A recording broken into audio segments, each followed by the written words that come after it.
சில்வருடைய price நாளுக்கு நாள் increase ஆகிக்கிட்டே தான் இருக்குது. குறையுமா அப்படின்னு எதிர்பார்த்துட்டே இருக்காங்க. ஆனால் குறையவே இல்லை, இன்க்ரீஸ் மட்டும்தான் ஆகிட்டுருக்கு.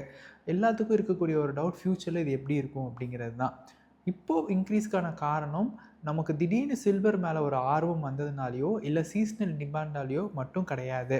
இதுக்கு பின்னாடி இருக்கக்கூடிய ஒரு மேஜர் ரீசன் ஜியோ பாலிட்டிக்ஸ் தான்.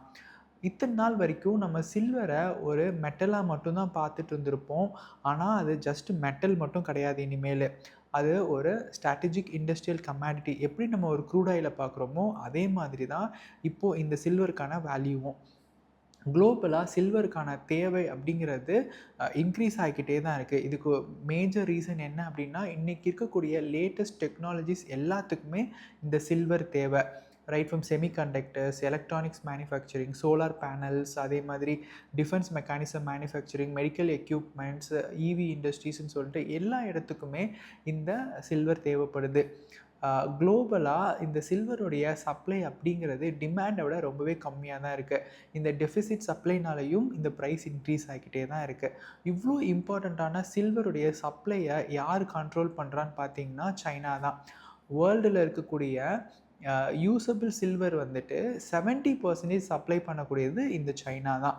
இந்த சைனா இப்போ ரீசெண்டாக என்ன பண்ணாங்க அப்படின்னா, அவங்களுடைய எக்ஸ்போர்ட்டுக்கு நிறைய கண்ட்ரோல்ஸ் கொண்டு வந்திருக்காங்க. புதுசாக வந்து லைசனிங் பாலிசிஸ், அதே மாதிரி ரெகுலேட்டரி கண்டிஷன்ஸ்லாம் எடுத்துகிட்டு வந்ததுனால இந்த மார்க்கெட் ரொம்பவே அஃபெக்ட் ஆகிருக்கு.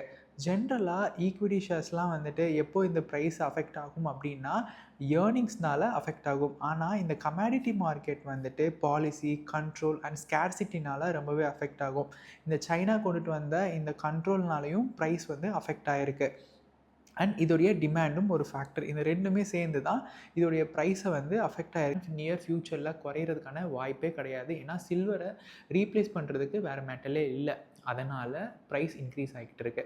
ஸோ இந்த ரெண்டு விஷயத்தை தாண்டி இந்தியா மாதிரியான இம்போர்ட் டிபெண்டன்சி எக்கானமிக்கே இது இன்னுமே அஃபெக்ட் பண்ணும்.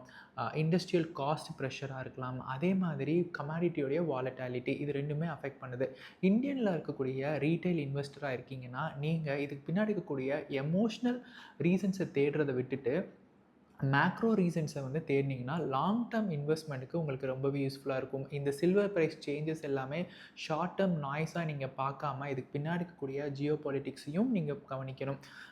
முந்திலாம் பார்த்தீங்கன்னா ட்ரெடிஷ்னல் வாரில் வந்துட்டு மிலிட்ரி ஃபோர்ஸையும் கன்னையும் வெப்பன்ஸை யூஸ் பண்ணி அவங்களுடைய பவரை காமிப்பாங்க. ஆனால் இன்றைக்கி இருக்கக்கூடிய இந்த காலகட்டத்தில் அவங்களுடைய சப்ளை செயினை வந்து காமிச்சு அது மூலிமா அவங்களுடைய பவரை காட்டுறாங்க. இந்த சைனா சில்வரை வந்து அவங்க ஒரு வெப்பனாக யூஸ் பண்ணி அவங்களுடைய கண்ட்ரோலை காட்டுறாங்க.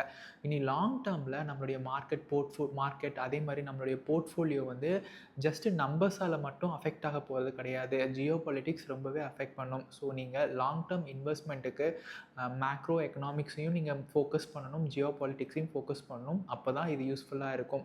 அண்ட் இந்த வீடியோ உங்களுக்கு யூஸ்ஃபுல்லாக இருக்கும்னு நினைக்கிறேன். உங்களை நெக்ஸ்ட் வீடியோவில் மீட் பண்ணுறேன். Until then, it's bye from Satish. Bye.